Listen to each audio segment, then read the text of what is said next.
그러므로 여러분이 그리스도와 함께 살려주심을 받았으면 위에 있는 것들을 추구하십시오. 거기에는 그리스도께서 하나님의 오른쪽에 앉아 계십니다. 여러분은 땅에 있는 것들을 생각하지 말고 위에 있는 것들을 생각하십시오. 여러분은 이미 죽었고 여러분의 생명은 그리스도와 함께 하나님 안에 감추어져 있습니다.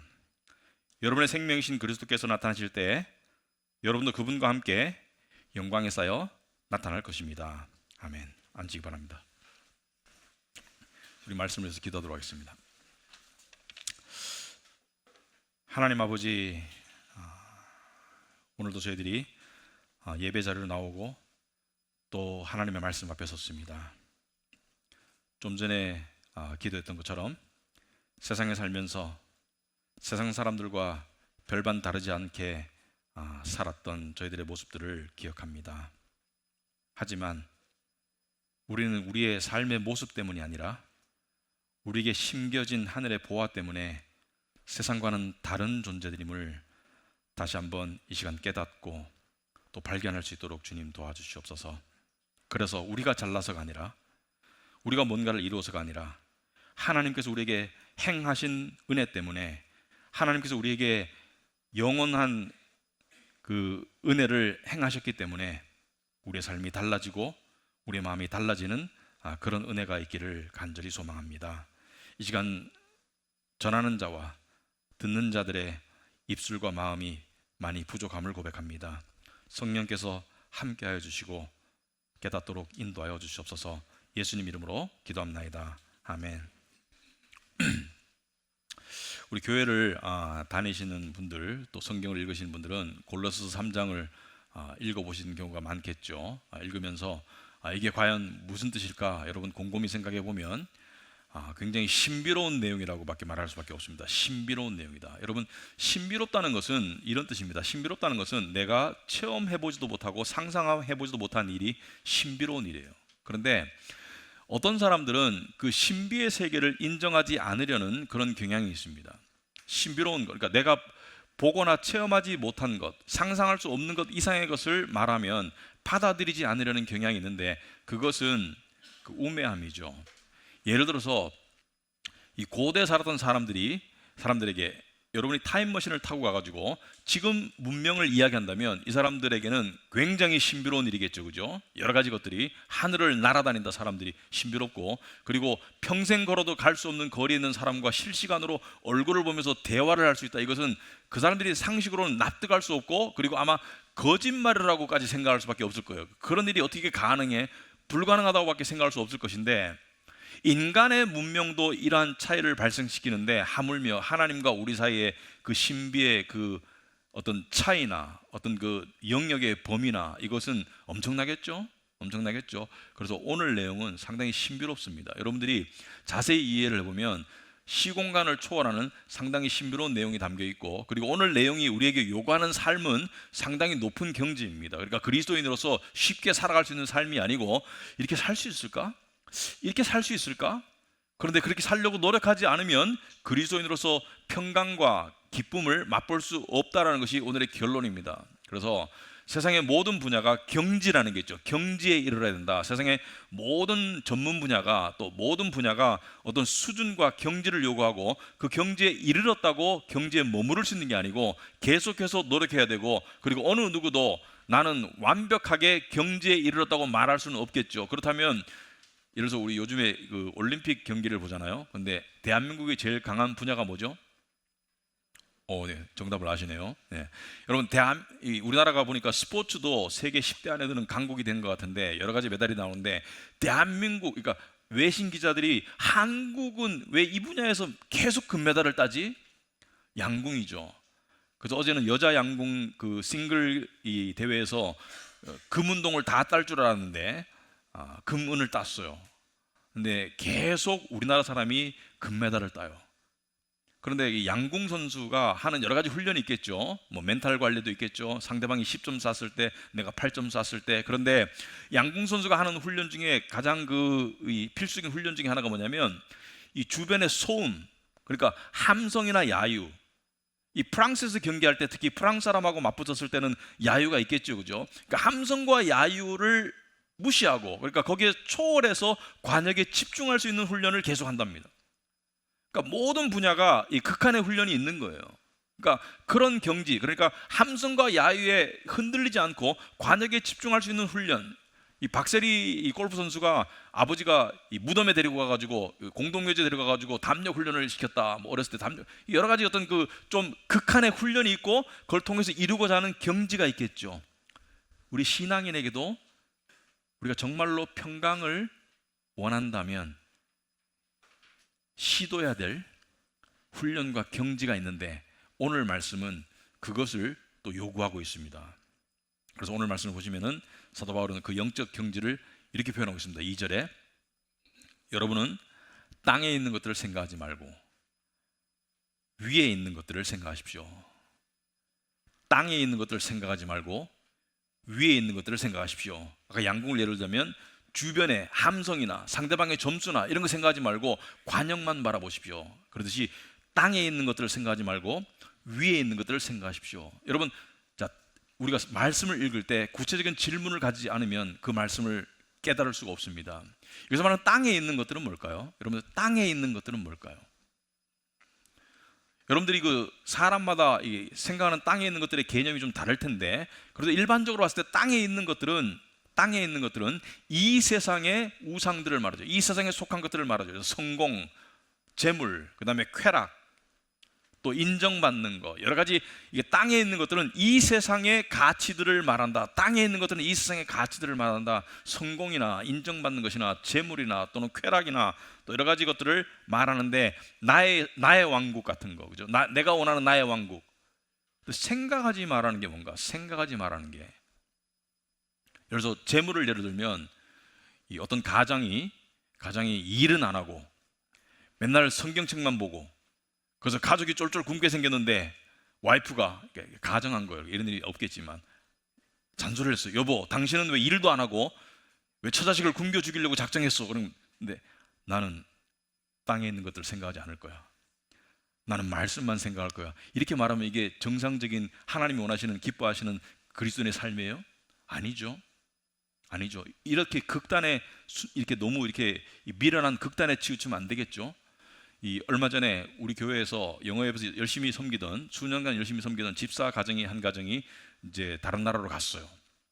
이 가정은 뭐 한국, 아프가니스탄, 홍콩, 백인 가정인데, 그런데 국제학교에 다니면서 이제 이렇게 딸 셋을 키우면서 다니는 가정인데, 마지막 만나서 식사를 제가 한번 밥을 사줬죠. 이렇게 하기 전에 수고했다고. 그런데 이제 하는 말이, 자기들은 미국에서 있지 않기 때문에 우리나라로는 국민연금, 미국에 이제 소셜 시큐리티도 없고, 그래가지고 여기서 해외 다니면서 아이들의 미래와 노후를 준비하고 있습니다. 어떻게 준비하냐 그러니까, 돈을 모아서, 열심히 모아서, 물론 뭐 여러 가지 이 생활도 하고 하지만 모아가지고 미국에 가서 시골의 작은 집들을 산대요. 그러니까 여러분 생각하는 그런 고가의 주택이 아니라, 그러니까 시골의 작은 집들 사가지고 이 집들을 세를 받는 것을 목표로 하고 있다. 그래서 은퇴할 때까지 5채를 살려고 한다. 그래서 5채를 사면 은퇴 후에 생활이 어느 정도는 될 것 같다. 여러분 생각하는 그런 집이 아니에요. 그러니까 비싼 집이 아니고 5채 정도 사면 생활이 될 것 같다. 이건 성실함이에요. 성경에서 개미가 미래를 준비하듯이 성실함이지, 이건 돈을, 재물을 생각하는, 여기서 말하는 생각하는 개념이 아니에요. 여기서 말하는 생각하는 것은 영어로 set your mind, 그러니까 고정시키다. 마음을 집착하는 거. 마음을 어떤 대상에 고착하는 거. 뭔가 꽂혀 사는 걸 말하는 거예요. 그러니까 뭔가 한 가지 세상의 것에 꽂혀 사는 것을 말하는 거예요. 그러니까 이 우상화해가지고 하나님 이상으로 꽂혀 사는 것을 말하는 거예요. 그러니까 땅의 것을 생각하지 말라는 것은 땅의 일들을 전혀 생각 없이 살라는 그런 뜻이 아니라, 땅의 것에 꽂혀 살지 말라는 것을 말하고 있습니다. 마음이 뭔가에 꽂혀 있다는 것을 말해요. 대신에 위에 있는 것들에 꽂혀 사십시오, 이런 얘기죠. 위에 있는 것들에 꽂혀 사십시오. 자, 그 이유가 뭘까? 왜 하나님께서는 땅의 것에 꽂혀 살지 말라고 하실까? 그 이유가 뭘까? 두 번째, 이게 왜 힘들까? 걸림돌이 뭘까? 땅에 있는 것에 안 꽂혀 산다는 게 그토록 여러분, 땅에 있는 것에 안 꽂혀 산다는 게 힘들다는 것은 우리가 다 알고 있습니다. 근데 왜 이게 힘들까? 세 번째, 위의 것에 꽂혀 살면 어떤 그런 효과가 있을까? 어떤 결과가 있을까? 자, 땅에 있는 것에 꽂혀 살지 말라는 이유가 뭘까? 자, 1절에 오시면 그러므로라는 것은 앞에 2절에 된 거, 2장에 있는 거 연결되는 것을 말하죠. 여러분이 그리스도와 함께 살려주심을 받았으면 위의 것들을 추구하십시오. 거기에는 그리스도께서 하나님의 오른쪽에 앉아 계십니다. 여러분이 그리스도와 함께 살려주심을 받았으면 위의 것을 추구하십시오. 자, 그 이유가 그리스도와 함께 살려주심을 받았기 때문에 위의 것들을 추구하라는 뜻인데, 이게 무슨 뜻일까? 여러분, 필름을 돌려서 이 지난주 설교를 생각해 보면 그리스도와의 연합, 그리스도의 세례가 그리스도와의 연합이라고 그랬습니다. 그래서 우리의 관점에서는 나는 태어나서 몇 살 때 예수님을 영접하고 구원의 확신을 가졌습니다. 나는 하나님의 자녀가 되었습니다. 나는 내가 하나님의 자녀인 것을 확신하게 되었고 그때 영생을 얻었습니다. 이렇게 말하죠. 영생을 얻었습니다. 여러분, 영생이 뭐죠? 영생은 영원히 사는 게 아니에요. 지옥에서도 사람들은 영원히 살아요. 그게 비극인 거예요. 여러분, 하나님이 만드신 피조물 중에 동식물을 다 통틀어서 영원히 존재하는 피조물은 하나님의 형상 따라 만든 인간밖에 없습니다. 동식물은 영원히 살지 못해요.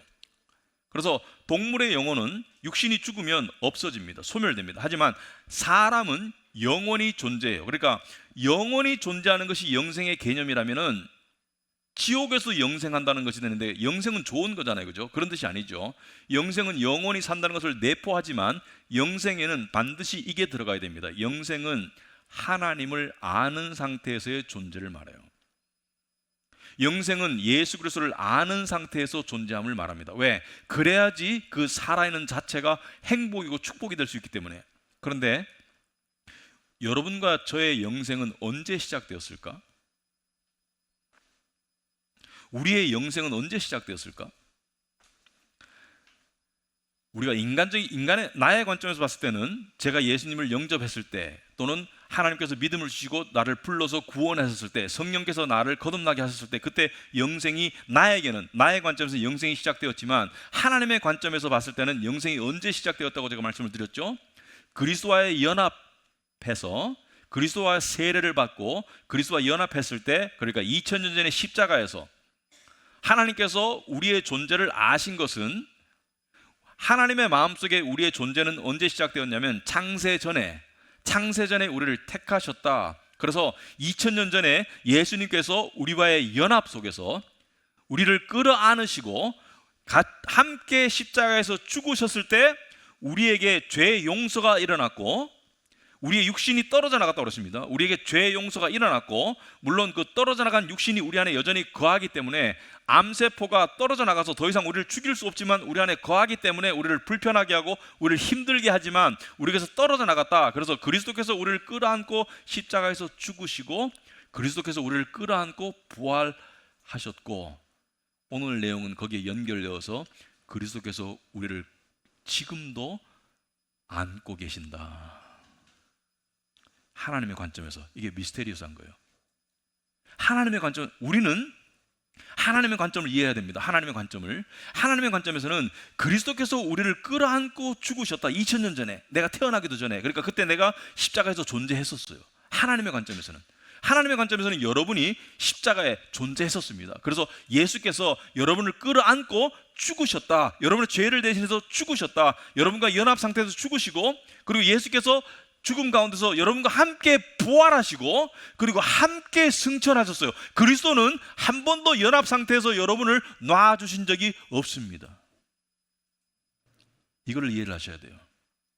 물론 우리가 논리적으로 이해할 수 없습니다. 우리는 그때 태어나지도 않았는데, 그러나 하나님의 관점에서는 여러분을 끌어안고 죽으셨던 그리스도께서 여러분을 끌어안고 부활하셨고, 여러분을 끌어안고 승천하시고, 지금도 여러분을 끌어안고 계세요. 여러분이 그리스도와 함께 살려주심을 받았으면 위의 것들을 추구하십시오. 3절로 연결되면 그 내용이 나와 있죠. 여러분은 이미 죽었고. 언제 죽었어요? 그리스도와 함께 2000년 전에 죽었어요. 하나님의 관점에서는 그리스도와 함께 2000년 전에 죽었고, 여러분의 생명은 그리스도와 함께 하나님 안에 감추어져 있습니다. 언제? 지금 현재 여러분의 생명은 그리스도와 함께 하나님 안에 감추어져 있다는 것은 여러분의 생명의 본체가 지금 어디 있다는 거예요? 천국에 있다는 거예요. 천국에 지금 그리스도께서 거듭난 여러분을 여전히 안고 계시고 한 번도 놔준 적이 없습니다. 함께 죽으시고 함께 부활하시고 지금도 끌어안고 하늘나라에 함께 하신다는 거예요. 지금 나는 여기에 존재하지만 나의 본체는, 나의 실체는 천국에 이미 가 있음을 이야기하고 있어요. 이것은 우리의 논리로 이해할 수 없는 부분이지만 우리는 내 입장에서는 내가 죽어서 또는 그리스도의 제 이름으로 내가 천국에 가지만 거듭난 나의 본체는, 실체는 그리스도와 함께 하나님 안에 현재 천국에 감추어져 있어요. 우린 이미 천국에 있어요. 우린 이미 하나님 나라에 가 있어요. 우리의 본체는. 그렇다면 위의 것들을 추구한다는 것은 무슨 뜻인가? 위의 것들을 추구한다는 것은 무슨 뜻인가? 우리의 마음이 이 세상의 것들에 꽂혀 있지 말고 우리의 마음이 위의 현실에, 하나님 나라의 실체에 꽂혀 있는 것을, 위의 것들을 추구한다고 말하는데, 여러분 주보에는 제가 빼먹고 안 넣었지만 로마서 14장 17절에 하나님 나라에 대해서 이렇게 설명하고 있습니다. 하나님의 나라는 먹는 일과 마시는 일이 아니다. 하나님의 나라는 먹고 사는 문제가 아니다. 하나님 나라는 성령 안에서 누리는 의와 평강과 기쁨이다. 하나님 나라는 의와 평강과 기쁨이다. 그러므로 하나님 나라를 추구하라는 것은 먹고 사는 문제에 꽂혀 살라는 것이 아니라 하나님의 영적인 실체, 하나님 나라의 영적인 가치를 추구하는 삶이다. 그러므로 우리가 그토록 원하는 소위 행복은 마음의 평강입니다.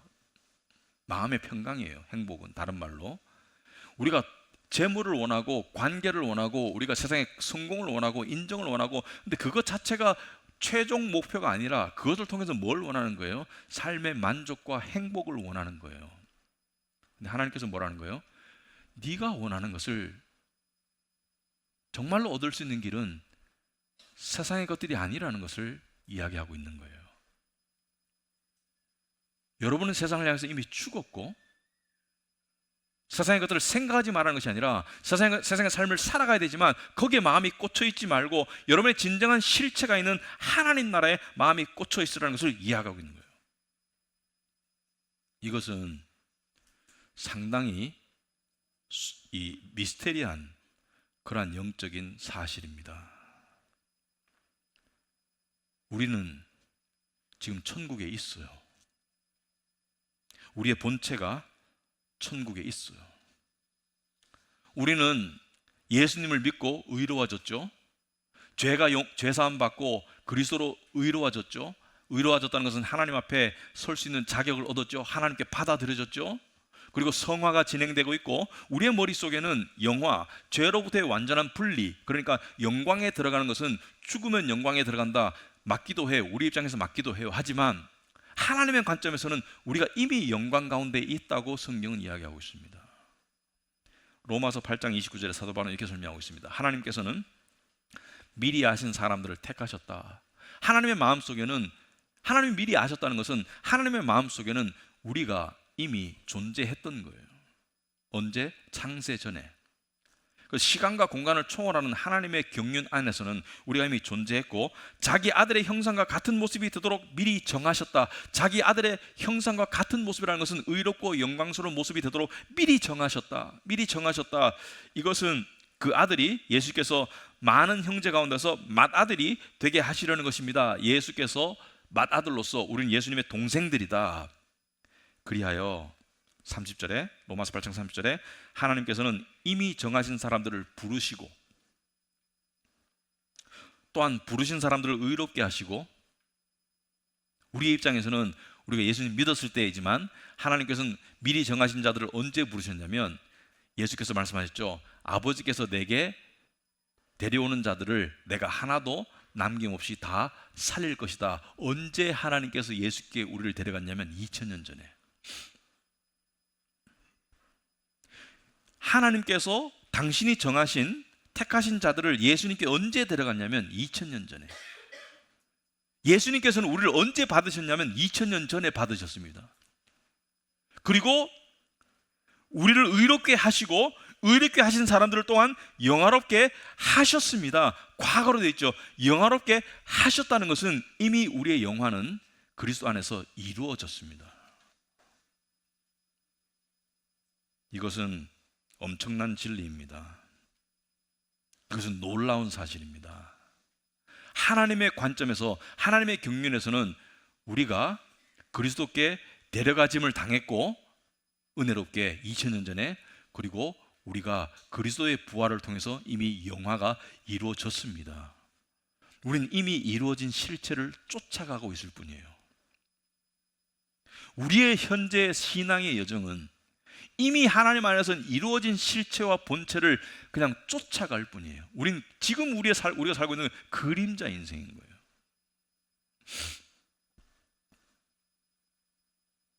이것은 우리가 논리적으로, 인간의 논리로 이해할 수 있는 부분은 아닙니다만은 그래도 이해하려고 노력하면 조금은 이해할 수 있을 거예요. 우리는 하나님이 미리 정하신 그 운명의 각본을 쫓아갈 뿐이에요. 어느 누구도 이탈할 수도 벗어날 수도 없이 쫓아가고 있는 거예요.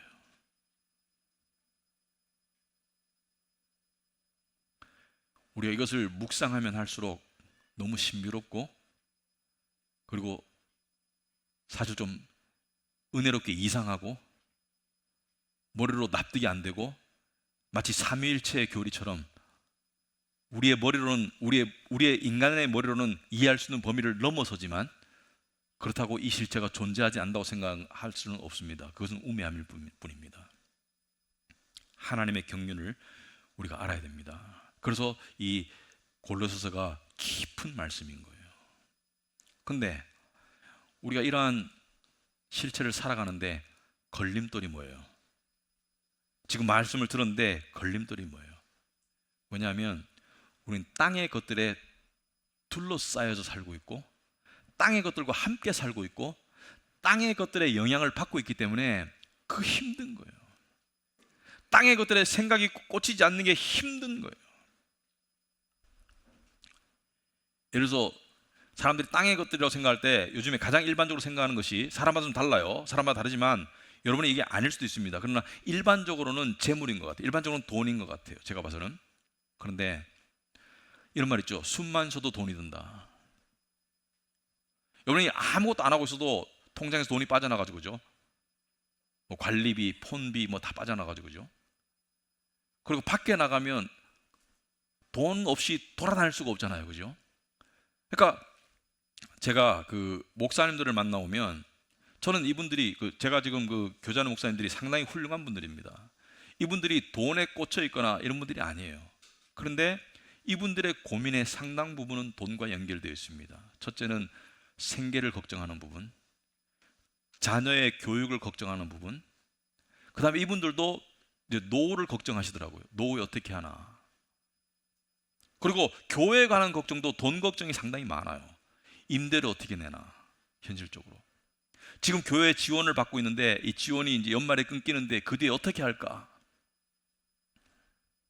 그래서 상당 부분이, 또 어떤 교회 같은 경우는 교회를 상가를 하나 매입했는데 이자에 허덕이는데 이거 어떻게 할까.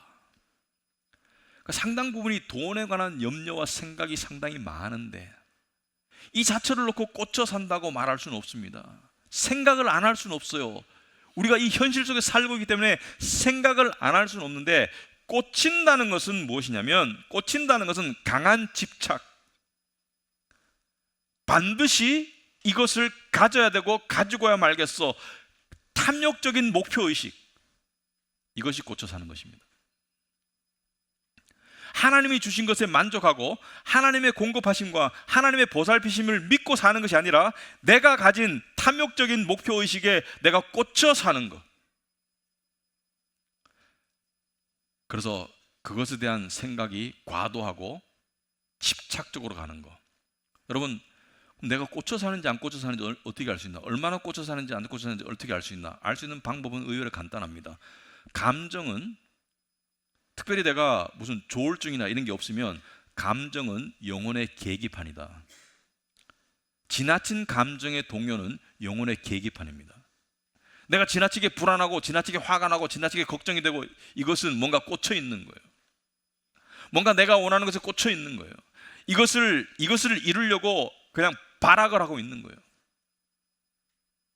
안 될까 봐 불안하고, 안 되는 요소가 생기면 화가 나고, 그리고 너무 안 되면 자포자기하고 싶고 우울증에 빠지게 되죠. 이것은 세상의 것에 꽂혀 있는 것입니다.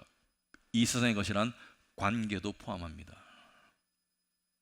내가 원하는 만큼의 관계를 만들기 위해서 내가 하나님보다 이것에 더 매진하고 더 꽂혀 있으면 그 관계는 잘 안 돼요. 그럼 반대로 위의 것을 찾는 사람은 어떤 사람이냐면, 세상의 것들을 책임감 있게 보살피며 살아가지만 그 마음 상태가 불안이나 분노가 아니라 때로는 낙심도 되고 힘들기도 하지만 하나님을 믿는 믿음 가운데 주어지는 평강이 있어야 됩니다. 하나님을 의지하는 가운데 주어지는 믿음으로부터 주어지는 안전감이 있어야 돼요. 이것은 어디까지 요구하냐면 죽으면 죽으리라까지 가야 돼요. 죽어도 하나님이 책임지신다는 거기까지 가는 믿음이 있어야 됩니다. 그런데 우리는 의외로 무언가에 꽂힐 때가 많아요. 꽂히면 갇히죠. 뭔가에 꽂히면 갇힙니다. 근데 우리의 마음은 처음에는 내가 집착할 대상을 선택합니다. 내가 선택해서 이 대상에 집착해요. 근데 집착해서 마음이 갇히잖아요. 그러면 헤어나오고 싶어요. 나도 이렇게 살고 싶지 않아. 나도 이렇게 꽂혀서 갇혀서 이렇게 불안하고 화가 나고 우울하게 살고 싶지 않아. 그래서 몸부림칩니다. 그 방법이 뭐냐면 대부분의 경우는 이루어서 벗어나려고 합니다. 내가 집착하는 부분을 이루면 벗어날 수 있을 텐데, 그런데 95% 이상은 이루어지지 않습니다. 그런데 이루어져도 문제가 돼요. 왜냐하면 그 꽂히고 집착에 익숙해진 마음은 또 다른 집착의 대상을 찾아낼 뿐입니다. 시간 문제예요. 어떤 사람이 생각합니다. 이것만 내가 이루어지면 그 다음에 내 마음이 편안할 거야. 다시 집착하지 않을 거야. 한번 이루어 보세요. 그 마음이 또 다른 대상을 찾아서 더 강하게 집착할 뿐입니다. 내가 이것만 이루어지면 나는 더 이상 바랄 게 없고 집착할 게 없어. 그것은 바보의 소리예요. 왜? 한번 세상에 집착하고 꽂힌 사람의 마음은 세상은 그냥 두지 않고 또 다른 대상을 통해서 또 갇히도록 만드는데, 그러면 어떻게 벗어나야 되냐? 그런 마음에서 어떻게 벗어나야 되냐? 마음의 노예 상태에서. 여러분, 예수님께서는 이 땅에 오셨을 때 자유를 자주 말씀하셨어요. 자유케 할 것이다. 여기서 말하는 자유는 육신의 자유를 말하지 않습니다. 예수님께서 노예 상태에서 해방시켜주마, 그런 자유를 말씀하신 게 아니고, 여러분의 직장에서 해방시켜주마, 그런 자유를 말하는 것이 아니고, 여러분의 경제적 문제에서 자유를 주마, 그런 자유를 말하는 것이 아니고, 여기서 말하는 자유는 영혼과 양심의 자유를 말하죠. 그 자유는 스스로의 노력으로 절대로 얻을 수 없습니다. 내 마음이 어떤 것에 집착하고 갇혀있고 노예 상태가 된다면 절대로 혼자 벗어나기가 곤란합니다. 불가능합니다. 그럴 때 예수님께서 말씀하셨죠. 진리를 알지니 진리가 너희를 자유케 할 것이다. 우리가 어떤 문제에 꽂혀 있을 때, 갇히게 될 때, 마음이 불편할 때, 우상 때문에 힘들 때, 우리는 스스로 벗어나 보려고 발버둥 치지만 그것은 마치 올가미에 걸린 짐승이 벗어나려고 할수록 올가미가 더 쬐어오는 것 같은 똑같은 결과를 만들어냅니다. 그래서 저는 여러분의 마음이 갇히고 꽂혀서 힘들 때 성경의 많은 부분이 도움이 되겠지만 특별히 전도서를 보시라고 추천하고 싶습니다. 전도서 1장 2절에 오시면 헛되고 헛되니 모든 것이 헛되다라고 이야기하고 있습니다. 여기서 말하는 헛되다라는 것은 믿음이 헛되다는 것이 아니라 세상에서 추구하는 모든 것이 결국은 헛되다는 것은 무의미하다는 것을 말합니다. 무의미하다, 의미가 없다. 세월 앞에 무슨 의미가 있어요? 아까 돈을 예로 들지만 재벌이 치매에 걸리면 무슨 의미가 있어요? 결국에는 무의미하다는 것이죠. 결국에는 무의미하다는 거예요. 그런데 사람에게 가장 강력한 무기는 집착이 아니에요. 가장 강력한 무기는 포기도 아니에요. 가장 강력한 무기는 원하지 않음입니다. 원하지 않음. 나는 너를 원하지 않아. 나는 너를 그만큼 원하지 않아. 이런 상태가 되면 더 이상 우리를 가둘 수가 없게 되죠. 더 이상. 제가 한두 번 수년 전에 이야기한 것 같은데 다시 재방송하자면 예화인데, 알렉산더 대왕이 그 철학자 디오게네우스인가 이름 틀릴 수 있습니다만은 유명한 철학자가 있었는데, 여러분 당시에 황제들은 이 그 어드바이저, 그러니까 이 자기에게 조언을 해주는 그룹을 항상 데리고 다니면서 전쟁 때 어떻게 할까, 또는 이 신의 뜻이 뭘까 이렇게 물었는데 주로 철학자나 주로 어떤 그런 그 종교인들을 데리고 다녔는데, 그래서 알렉산더 대왕도 이 자기의 그 고문단이 있었어요. 자기에게 어떤 조언을 해주는 그런 고문단이 있었는데, 당시에 당대 가장 유명한 철학자인 이 사람이 있었는데, 다른 사람들은 다 찾아와가지고 한 자리씩 줬는데 이 사람 안 찾아오는 거예요. 왕의 눈에 들면 호의호식하고 권력이 주어지고 상당히 그 인생이 풀리는데 안 찾아왔는데, 한 번은 알렉산더 대왕이 고린동가에 가가지고 이 정복전을 펼치다가 이 사람이, 이 철학자가 해변가에 있는 것을 알게 되고 안 찾아오니까 왕의 자존심을 누르고 직접 찾아갑니다. 부관을 데리고. 근데 부관이 이제 가니까 이 철학자가 뜨개질을 하고 있는 거예요. 바느질을. 그래서 그 앞에 딱 서서 부관이 알렉산더 대왕이시다. 그 말은 이제 무릎을 꿇고 여기에 왕에게 경의를 포하면 너에게 한 자리 줄 것이라는 것을 암시하는데, 이 철학자 뭐라 했습니까? 유명한 일화죠. 좀 물러서 주세요. 당신이 태양을 가리고 있어요. 지금 바느질하는데 방해되니까 좀 물러서 달라는 것이죠. 안 원하는 사람이 이긴 거예요. 그래서 그 부관이 칼을 꺼내서 죽이려고 하니까 알렉산더 대왕이 죽이지 말라고 말하면서 돌아가면서 혼잣말로 중얼거렸다고 그러잖아요. 내가 알렉산더가 아니었으면 저 사람이 되고 싶다. 뭐냐면 알렉산더는 자기가 가장 강한 줄 알았는데 원함과 이룸을 통해서 자기보다 더 강한 상대를 만났는데 그 사람은 원하지 않더라는 거예요. 물론 이것은 상당히 어려운 경지인데, 우리의 마음은 무언가를 원합니다. 근데 그것을 위의 것으로 충족하면 그만큼 세상의 것을 덜 원하게 돼요. 하나님으로 내 마음이 충족되면 세상의 것을 덜 원하게 되고, 덜 원하게 되면 덜 집착하게 되고 안 갇힐 수 있습니다.